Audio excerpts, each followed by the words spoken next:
20대 정기국회 마감을 앞두고 서울 여의도에서는 검찰개혁을 촉구하는 시민들의 집회가 열렸습니다. 반면 여의도 공원을 사이에 두고 검찰 수사에 지지를 보내는 집회도 동시에 있었는데요. 빨라지고 있는 하명 수사와 감찰 무마 의혹에 대한 검찰 수사와 파장, 전문가와 함께 짚어보도록 하겠습니다. 손수호 변호사, 승재현 형사정책연구원 연구위원 나오셨습니다. 안녕하세요. 안녕하십니까? 예. 어제 열렸던 집회에서는 청와대 하명 수사 의혹에 대한 검찰 수사와 관련해서 찬반 입장이 엇갈렸는데요. 시민들의 목소리를 먼저 들어보시죠. 너무 한쪽 방향으로 선택적으로만 수사를 하는 것 같아서 그런 부분을 좀 바꿨으면 좋겠어요. 깨끗해요 지금? 아 자기는 더 하잖아요. 누가 누구를? 예, 이렇게 보셨듯이 이제 시민들의 검찰 수사에 관련한 입장은 이렇게 엇갈리고 있는 것 같습니다. 좀 어떻게 보십니까? 사실 저희들 패널들도 사실 지금 사건을 바라볼 때 과연 무엇이 진실인가, 어디까지가 이게 사실인지를 사실 저희들조차도 가끔은 좀 어려울 때가 있는데, 시민들의 입장에서는 당연히 바라보는 시각에 따라서 저런 입장이 나뉘어진다는 것은 당연한 일이라고 생각을 합니다. 예. 사실 지금 이러한 선거 사건에서 가장 문제가 되고 있는 송병기 경제부시장이었죠. 부산시 부시장인데요. 그 부시장에 대해서 소환 조사를 했는데 좀 이례적으로 소환을 연이틀 계속 소환을 했습니다. 사실 아마 그 피해자 신문 조서를 받을 때 그거는 조율을 했을 듯해요. 그러니까 연이틀 갔다는 거는 굉장히 이례적이지만, 또 이렇게 송병기 경제부시장 입장에서는 참고인이었고 임의 수사였고, 임의 수사면 절대로 그 참고인이 원치 않는 시점까지 조사를 할 수 없었기 때문에, 진술을 받을 수 없었기 때문에 아마 연이틀 불렀는 것 같은데요. 예. 아마 지금 송병기 경제부시장이 지금 이 사건의 가장 핵심 키맨으로 들어와 있는 것은 분명합니다. 왜냐하면 이러한 어떤 정보 제공을 했다는 것이 송병기 경제부시장이었고, 이것을 청와대에 있는 문모 행정관이 그 내용을 받아서 그거를 백운호 민정수석실에 보내서, 그 백운호 민정수석실이 조금 복잡한데 반부패 비서관실로 넘겨져서 이게 경찰청 특수수사단으로 넘어갔고, 그게 울산청으로 넘어갔는 그 경위는 확실하기 때문에 송병기 경제부시장이 어떻게 이 문건을 전달했는지, 그것이 SNS인지 아니면 전화로 전달했는지, 그다음에 거기에 있는 내용은 무엇인지, 그다음에 거기에 있는 동기는 무엇인지, 그리고 그 이후에 참고인으로 갔는데 익명을 요구해서 진술을 받았다는 정황들이 나오기 때문에 그 부분들을 조사하고 확인해야 될 것이라고 생각합니다. 예, 말씀하셨듯이 송 부시장 엊그제 참고인 소환 조사를 받고 또 어제 검찰 조사를 받았는데, 말씀하셨듯이 이게 굉장히 검찰 조사 이틀 조사한다는 게 이례적인 건가요? 참고인 조사를 강제할 수는 없어요. 현재로서는 참고인 신분이기 때문에. 예. 그래서 여러 가지 가능성이 있습니다만 이틀 연속하는 경우도 종종 있습니다. 왜냐하면 이야기를 하다가 시간이 많이 흘러서 그럼 여기까지 하고 이어서 합시다 라는 경우도 있고요. 또는 이야기를 나누다 보니 어떤 증거 자료 이런 것들이 필요한데 제가 제출하겠습니다. 이걸 보시면서 이야기하시죠 라는 이야기를 참고인이 할 수도 있고, 또는 반대로 당신 이야기 못 믿겠으니까 당신 이야기 증명할 수 있는 증거를 가지고 보면서 얘기합시다 라고 해서 그거를 가지고 오느라고 바로 다음날 이어서 하는 경우도 있습니다. 예. 또는 경우에 따라서는 건강상의 문제라든지, 또는 변호인과의 상의 등을 위해서 시간이 필요한 경우 서로 협의하에 연이틀 하는 경우도 있거든요. 그런데 지금 전해지는 이야기로는 아직까지는 참고인 신분입니다만 조만간 피의자로 전환하려는 계획이 있다는 보도도 나오고 있어요. 예. 그렇다면 검찰 입장에서는 좀 더 매섭게 앞으로 좀 더 책임을 추궁할 계획이 있지 않을까 싶은 생각이 들고, 또 피의자로 전환됐다고 해서 잘못이 인정되는 건 아니거든요. 송병기 부시장 측에서도 이제 이틀 동안 참고인 조사 받으면서 검찰이 어떤 부분을 집중적으로 묻고 있는가, 나에게 검찰이 의문을 제기하고 있는 것이 무엇인가를 파악했을 테니까요. 거기에 대한 또 대비를 할 것으로 보입니다. 예, 검찰이 이렇게 속도를 내고 있는 것에 대해서 추미애 법무부 장관 후보자가 임명되기 전에, 그러니까 인사권을 행사하기 전에 빨리 서둘러 끝내야 한다. 그래서 이렇게 속도를 내는 거다라는 의견도 있는데 어떻게 보십니까? 그거는 정치적 판단이기 때문에 그 판단은 논외로 치고, 법조인 입장에서는 추미애 지금 이제 전 원내 대표께서 판사까지 하시고 분명히 법조인이라고 생각을 합니다. 법조인이 가져야 될 가장 중요한 것은 정치적 중립인 것이고 실체 진실의 발견을 객관적으로 하는 데 있어서 방해를 하면 안 된다고 생각하기 때문에 만약에 추미애 이제 전 원내대표께서 법무부 장관으로 무난하게 오실 거라고 기대하고 만약에 법무부 장관이 오셨다 할지라도 저희들이 생각하듯이 뭐 그렇게 막 이렇게 이 사건을 이렇게 흐트리는 일은 안 하실 거라고 생각을 합니다. 왜냐하면 지금 있는 이런 내용들이 전혀 사실이 아니고 전혀 뭐 그런 것이 이렇게 만들어진 스토리가 아니라 분명히 팩트는 존재한 부분이고 그 팩트를 존재해서 저는 그렇게 생각하거든요. 지금 문재인 정부가 2년 반이 이제 앞으로 남아 있고 2년 반 동안 대한민국 국민에 대해서 정말 신뢰를 주고 정말 잘 되는 정치를 하기 위해서는 지금 만약에 대통령 모르게 이런 일을 했다는 만약에 사실이 발견되면 이 부분을 엄중하게 책임을 묻고 새롭게 시작해야 또 다른 미래가 열릴 수 있기 때문에 그런 부분에 대해서 분명히 추 장관 후보자께서도 판단을 해 주실 것이고 그 부분에 대해서도 아마 검찰 개혁과 동시에 그런 부분을 조화롭게 진행하실 거라고 기대하고 있습니다. 예. 김기현 전 울산시장의 측근이죠. 박기성 전 울산시장 비서실장도 어제 참고인 신분으로 소환 조사를 받았습니다. 참고로 박 전 실장 같은 경우에는 이미 지난해 경찰 수사를 받았다가 무혐의 처분을 받은 인물이죠. 네, 경찰과 검찰의 판단이 달랐고요. 예. 그 부분이 지금까지 논쟁거리가 되고 있는 거죠. 경찰은 당시 그 박 전 실장의 어떤 범죄가 있다고 봤어요. 또 수사한 결과 기소 의견으로 울산지검에 사건을 송치했습니다. 그 당시 특정 레미콘 업체 물량을 어떤 그 해당 아파트 건설 현장에 강제적으로 이제 납품할 수 있도록 납품하게 만들었다라고 하는 그 직권남용 권리행사 방해 혐의를 적용했는데요. 예. 그런데 그 후에 이러한 그 사건을 수사하고 검찰로 기소 의견으로 송치한 후에 선거가 있었고 김기현 시장이 낙선했거든요. 그런데 그 후에 검찰이 수사를 마무리한 결과 문제 없다. 즉 무혐의 불기소 처분을 합니다.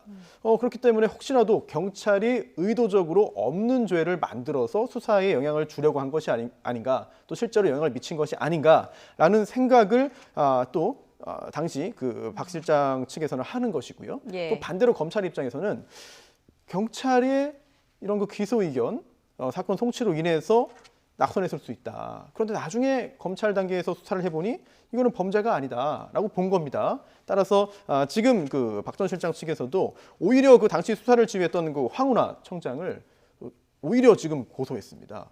바로 그 본인이 검찰의 기소 의견으로 송치된 그 혐의죠. 직권남용 권리행사 방해. 예. 똑같은 죄로 지금 황운하 청장을 고소한 상태죠. 예. 어제 이제 박기성 전 울산시장 비서실장 검찰이 참고인 신분으로 소환을 했는데 뭐 어떤 것들을 좀 집중적으로 물어봤을까요? 뭐 기본적으로 이제 이 사건에 대해서 피해를 입었던 사람이고 피해를 입었던 사람이 지금 이제 울산청장 지금 황운하 청장을 고소를 했기 때문에 당연히 이 사건에 대해서 자기가 무혐의 처분을 받았음에도 불구하고 이 사건에 대해서 접근을 했기 때문에 당연히 선거 개입하는 것이 아니냐. 왜냐하면 이 뒤에 만약에 검찰로 넘어갔을 때 경찰 의견과 동일하게 기소 의견으로 넘어왔으면 특별하게 문제가 없는데 사실 그때 그 불기소 이유서를 뭐 언론에 나온 걸 보시면 아시겠지만 예. 사실 어떤 정도의 저는 느낌을 어떻게 받았는가 하면 좀 너무 무리하다. 이건 도저히 기소할 수 없는 건데 울산경찰청에서 좀 기소했는 거 아니냐. 그래서 불기소 이유서를 굉장히 많이 상세하게 적었던 게 기억이 납니다. 그래서 그런 입장을 바라본 당사자라면 즉 무혐의 받은 당사자라면 당연히 이 사건이 이러한 어떤 의도적 어떤 그 선거 개입의 모습이 보이고 있다라고 해서 고발을 했기 때문에 예. 그 부분에 대해서 지금은 울산청장에 대한 어떤 직권남용 혐의에 대한 구체적인 진술이 있지 않았을까 그렇게 추측을 하는 바입니다. 예. 자, 이런 가운데 이제 지난해 지방선거를 앞두고 송철호 울산시장이랑 이제 송병기 부시장이 함께 청와대 인사를 만난 것으로 알려졌습니다. 당시 이제 대통령 공약 추진 상황을 점검을 했다는데 선거를 5개월 앞두고 어떤 공약을 상의한다가 좀 적절치 않다라는 지적이 있는데요. 이들이 한자리에 모여서 어떤 불법을 모의했거나 또는 범죄를 준비했다면 이 부분은 당연히 해서는 안 되는 일을 한 것이고 또한 그에 상응한 법적인 책임을 져야 되는 것이죠.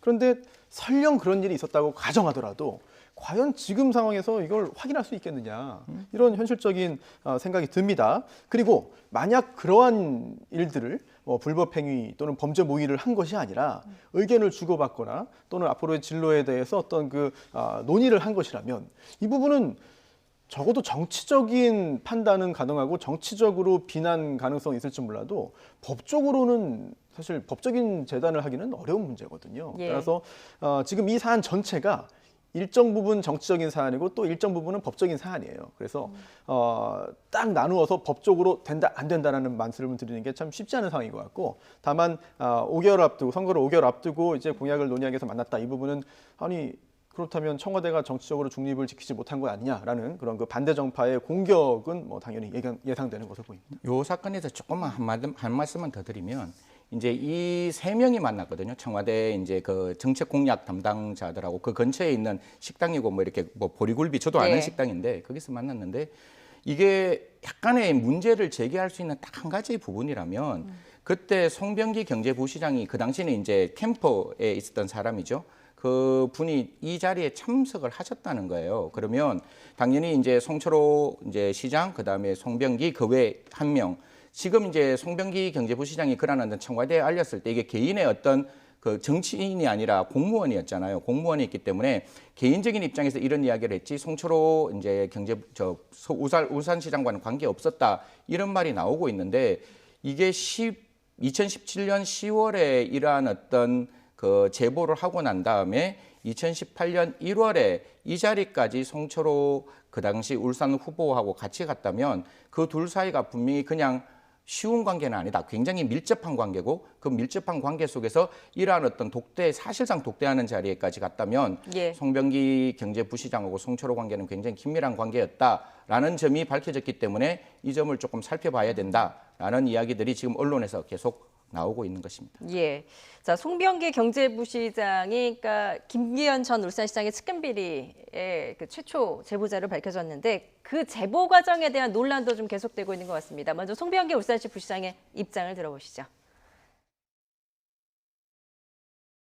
울산시 전반에 대한 얘기를 나누다가 시중에 떠도는 김기현 시장 측근 비리가 언론과 시중에 많이 떠돈다는 일반화된 내용 중심으로 이야기를 나누었습니다. 송병기 울산시 경제부시장은 이제 청와대 측과 이제 전화 통화를 하다가 제보를 어떻게 하게 됐다라고 설명하고 있는데, 이게 청와대 해명이 좀 엇갈리고 있는 것 같습니다. 청와대는 SNS를 통해서 첩보를 받았다라는 것 아니겠습니까?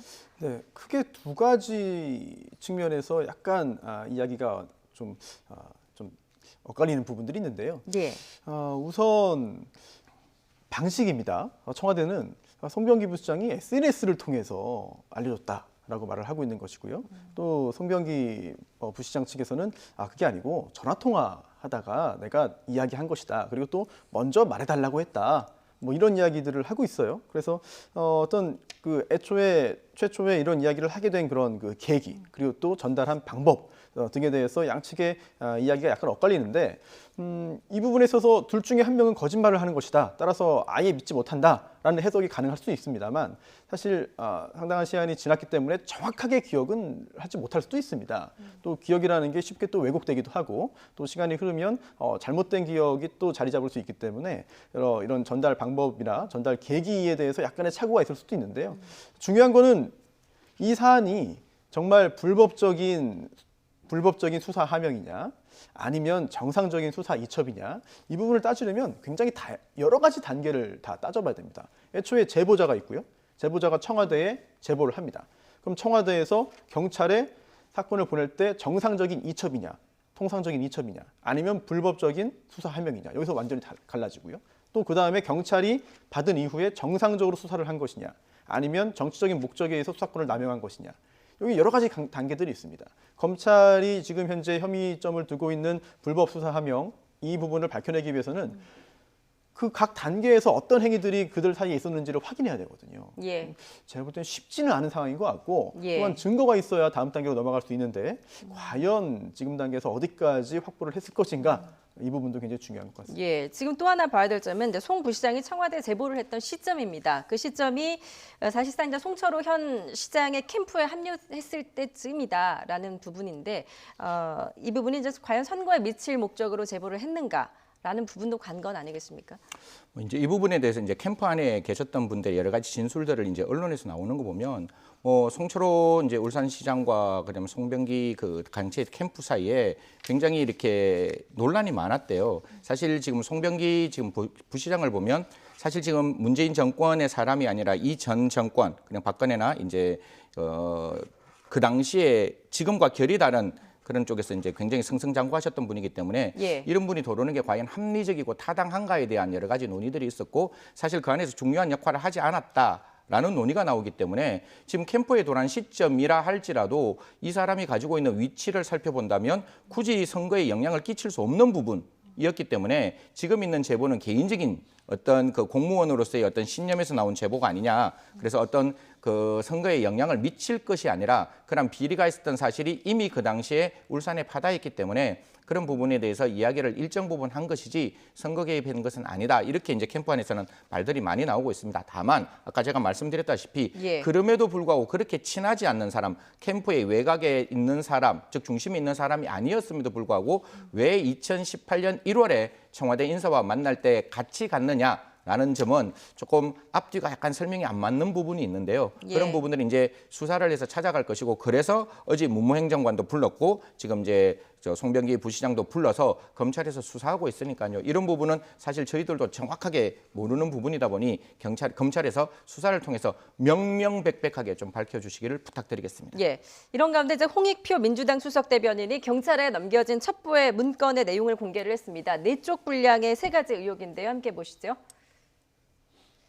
예, 지방자치단체장 비리 의혹이라는 제목인데요. 김기현 전 울산시장과 측근들의 토착업체 유착 의혹, 김 전 시장의 비서실장 비리 의혹, 그리고 김 전 시장 형제들 관련 비리 의혹이 담겨져 있는 것으로 전해졌습니다. 크게 3가지 의혹을 좀 구체적으로 정리해 주신다면요.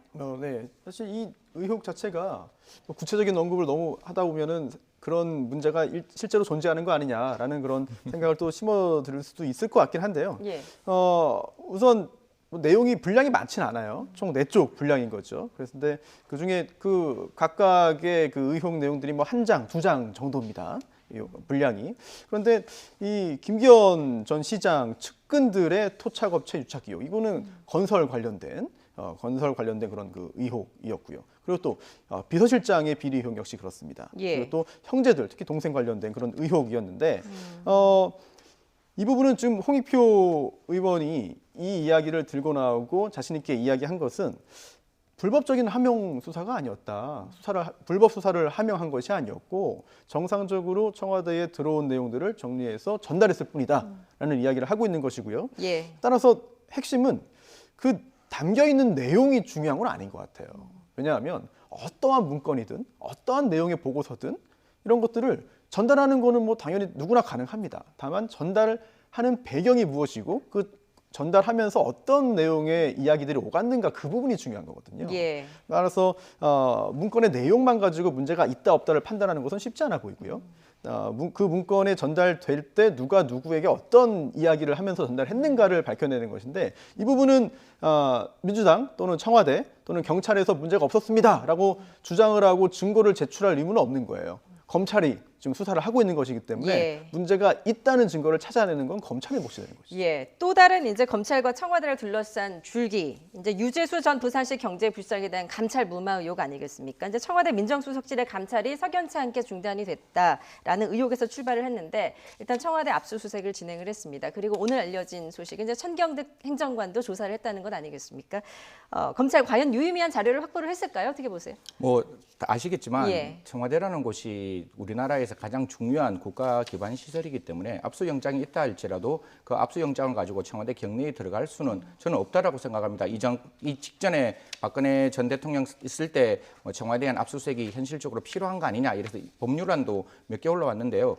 이거는 정권의 관계없이 정권이 누구냐에 관계없이 청와대라는 곳은 굉장히 중요한 곳이기 때문에 그 청와대 압수영장이 있을 때 어떻게 하는가 하면 압수영장을 가지고 사실 경내에 들어가는 것이 직접 들어가는 것이 아니라 그 압수영장에 있는 내용을 가지고 청와대에 대해서 직접 그 내용을 전달해주는 그런 과정에서 나왔는데 예. 검찰 쪽의 입장을 들어보면 그렇게 유의미한 자료는 없었다라고 나오고 있습니다. 다만 지금 우리가 살펴봐야 되는 것은 증거가 없다고 해서 그냥 사건을 무마하는 것이 아니라 그 증거뿐만 아니라 주변의 정황이나 인정을 통해서 사람을 통해서 확인해야 되는데요. 지금 이제 조국 수석께서 전 수석께서 말씀하시는 건 어떻게 말씀을 주셨는가 하면 그렇게 뭐 큰 비리가 아니었다, 뭐 근거가 약했다 그렇게 얘기를 하고 박영철 이제 비서관의 입장에서는 조국 수석이 이제 이게 전화가 워낙 많으니 이 부분에 대해서 좀 이렇게 수사를 중단해야 되겠다라고 얘기하고 어제 백원우 이제 전 비서관의 입장도 나는 그냥 의견만 전달했지 조국 수석이 결정했다 이렇게 사실 말들이 다 다른데 제가 참 불편한 거는 검찰 이야기 다르고 경찰 이야기 다르고 청와대 이야기 다르고 다 내용이 다르기 때문에 예. 이 부분은 좀 구체적으로 밝혀져야 되는 대목이라고 생각합니다. 분명히 그것이 지금 유재수가 구속을 당한 내용을 보면 그 죄명은 굉장히 좀 엄중한 죄명이거든요. 도저히 고위공직자가 해서는 안 되는 죄명인데 그 죄명들이 과연 어떻게 이렇게 무마가 됐는지에 대해서는 분명히 좀 찾아가야 되는 부분. 그리고 저는 되게 좀 의아한 게 어떤 정권도 행정관이 이렇게 권력을 가지고 있는 정권이 없었습니다. 지금은 다 행정관이 모든 일을 하고 있는 듯한 모습이 보여서 예. 그 부분도 한편으로는 되게 좀 불편한 대목이라고 생각합니다. 예, 결국 이제 검찰 수사의 정점은 당시 최고 책임자였던 그리고 민정수석이었던 조국 전 장관한테 향하지 않겠냐는 관측인데 이러면 이번 주에 이제 소환 전망도 나오고 있습니다. 어떻게 보십니까? 일단 조국 전 장관, 이제 당시 조국 전 장관 당시 민정수석을 예. 불러서 이야기를 듣기 위해서는 절차상 그리고 위계상 다른 수사가 상당 부분 마무리돼야 합니다.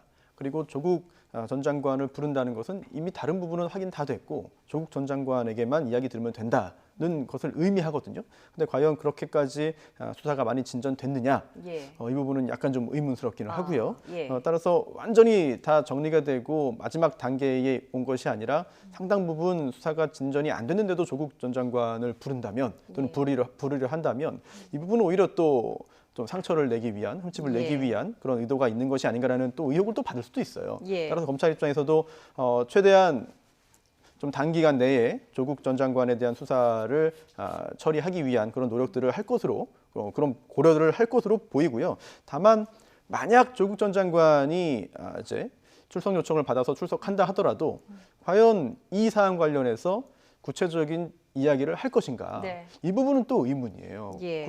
이 사안은 아닙니다만 지난번 검찰 조사 받을 때도 진술 거부권 행사를 했습니다. 물론 그 사안, 가족과 관련된 사안과 지금 이 사안이 직접적으로 동일한 사안은 아닙니다만 그동안 검찰 수사에 보였던 그런 강한 반발심, 반감을 고려해 볼 때 이 사안 역시 검찰 수사가 정치적이다. 예. 정치적인 고려에 의해서 진행되는 것이고 오히려 수사의 형평성이 보장되어 있지 않다는 등의 이유로 역시 또 진술 거부권을 행사할 가능성도 있지 않을까. 검찰 역시 그럴 가능성까지 염두에 두고 여러 가지 그런 수사를 진행할 것으로 보입니다. 저는 약간 반대의 의견을 드리는데 당연히 뭐 우리 손 변호사님 말씀이 굉장히 합리적이고 타당한데 가족 간에 있는 이런 조국 그 교수가 사실 모른다고 계속 일관적으로 말을 해왔어요. 그러니까 그 부분에 대해서는 모를 수가 있기 때문에 진술을 거부할 수 있는데 지금 있는 이야기는 분명히 그 중심에 존재를 했고 그런 회의를 했고 회의를 했는 당사자들이 다른 이야기를 하고 있기 때문에 다른 이야기를 했는 그 당사자의 말을 그대로 믿는 꼴이 되거든요. 진술을 하지 않으면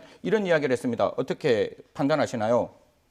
이랬으면 그건 긍정의 표시. 사실 저희들이 피신 조서를 만들 때 점점점 이런 질문을 하였을 때 침묵하였다. 이렇게 이제 피신 조서가 만들어지는데 이 이야기는 당사자로서 직접 관련된 사건이기 때문에 저는 조국 교수가 그렇게 막 이런 사건에 대해서 다르게 판단하시지는 않았다고 생각해요. 적법하고 의법하게 판단하셨다고 생각한다면 분명히 저 검찰에 나와서도 이런 부분에 대해서는 좀 이렇게 진솔하게 답변해 주셨으면 하는 마음입니다. 예, 과연 이번 주에 조국 전 장관이 소환이 될지 그리고 만약 소환이 된다면 어떤 말을 할지 그 입에 주목을 해봐야 될 것 같습니다. 지금까지 손수호 변호사, 승재현 형사정책연구원 연구위원이었습니다. 잘 들었습니다.